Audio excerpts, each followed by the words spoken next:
Halo semuanya, perkenalkan nama saya Yuyuti Suntajapa. Pada kesempatan ini, saya akan mempresentasikan hasil analisis saya terhadap laporan hasil penelitian tindakan kelas yang telah saya unduh.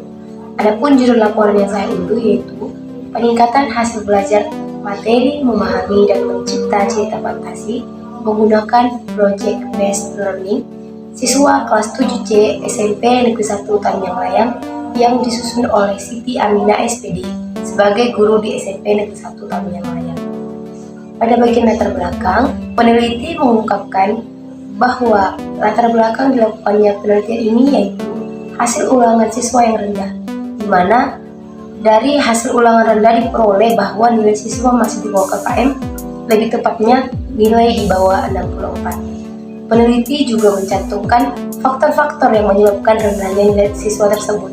Namun sayangnya, peneliti tidak memberi penjelasan kuat mengenai faktor-faktor tersebut, sehingga faktor-faktor yang ada hanya sekedar teori saja, tidak ada pembuktian konkretnya. Itulah yang menjadi kelemahan dalam latar belakang penelitian ini. Selanjutnya pada kajian teori.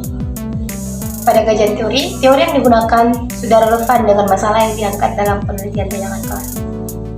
Mengingat penelitian ini dilakukan pada tahun 2017, jadi masih terbilang mutakhir karena teori yang digunakan adalah teori pada tahun 2012. Hanya saja, tidak ada perbandingan pendapat lain yang digunakan dalam kajian teori. Selain itu, ada beberapa teori yang tidak dicantumkan siapa pencetusnya, terkhusus pada materi mencipta cerita fantasi. Hal tersebut kian menjadi kelemahan pada bagian kajian teori. Selanjutnya, untuk teknik pengumpulan data, ada dua teknik yang digunakan. Yang pertama, teknik observasi, dan yang kedua, ada teknik tes. Namun, untuk teknik tes ini tidak dijelaskan tes apa yang digunakan secara spesifik. Untuk instrumennya sendiri yaitu lembar tes ulangan harian, kemudian ada lembar observasi siswa, lalu ada lembar observasi guru. Selanjutnya kita akan membahas mengenai proses pelaksanaan penelitian tindakan kelas.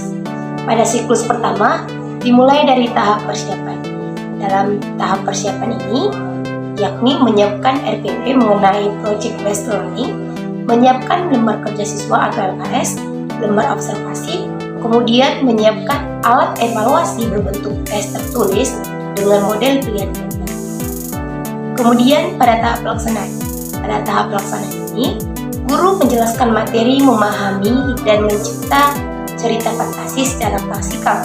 Kemudian membentuk 5 kelompok dengan anggota 6-7 orang siswa dalam satu kelompok, lalu kemudian mempelajari LKS atau lembar kerja siswa. Kemudian mengikuti langkah-langkah kegiatan yang tertera dalam LKS tersebut. Selanjutnya ada tahap observasi. Pada tahap observasi ini, yang dilakukan adalah mengamati keaktifan siswa dan guru dalam proses pembelajaran menggunakan lembar observasi, aktivitas dan respon siswa, serta guru. Pada tahap observasi ini, seharusnya dibutuhkan rekan atau kolaborator guna memahami guru, guna mengamati guru, namun tidak ada dicantumkan. Hal tersebut kian menjadi kekurangan pada tahap observasi ini.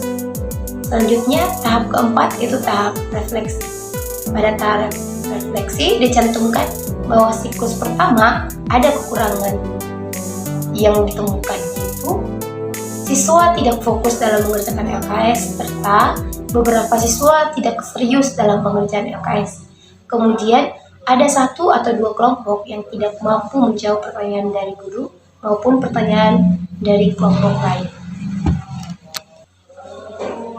Karena adanya masalah-masalah tersebut, maka dibuatlah rencana perbaikan yang pertama, menugaskan 3 orang siswa pada setiap kelompoknya untuk menulis hasil kegiatan dan pembagian tugas dengan jelas.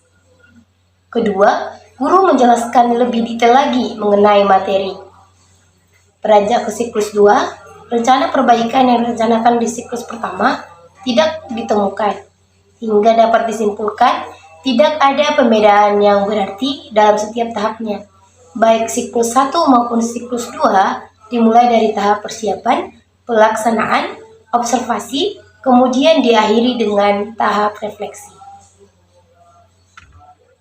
Selanjutnya, kita akan membahas mengenai teknik analisis data yang digunakan oleh peneliti. Teknik yang digunakan yaitu analisis data kuantitatif. Peneliti menggunakan teori Aripunto pada tahun 2012 yang tentunya mutakhir untuk penelitian tahun 2017. Berdasarkan pendapat Aripunto, jika nilai rata-rata yang ditemukan pada setiap siklus sudah mencapai angka 64, berarti sudah ada peningkatan. Misalnya, di atas 64 berarti sudah ada 85% dari siswa yang mampu.